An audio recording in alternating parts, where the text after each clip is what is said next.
So, how many schools are actually using peer tutoring at the moment? Let's just start back at a survey that the Sutton Trust did in 2013.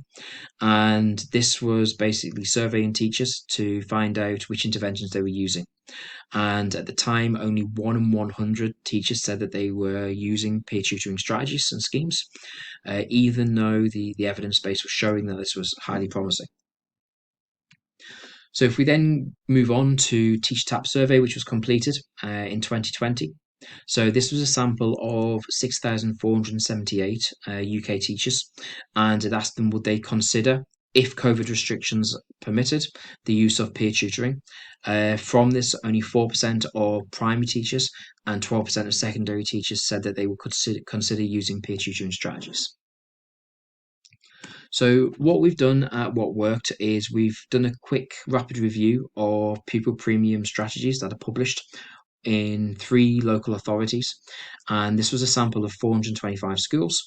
And the good news is that 80% of the schools are using research evidence to justify why they are using strategies for their disadvantaged learners.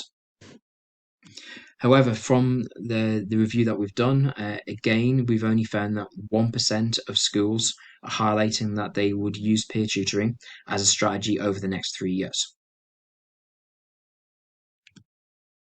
So, at What Worked, this is an area where we believe we could actually just test our concept of building an evidence base and using peer tutoring, because it is generally a concept that it's easy to get your head around.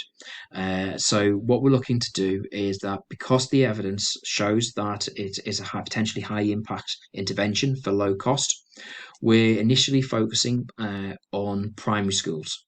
And what we'll be looking to do this year is we're going to be testing year 5 peer tutoring programs for mathematics with year 3.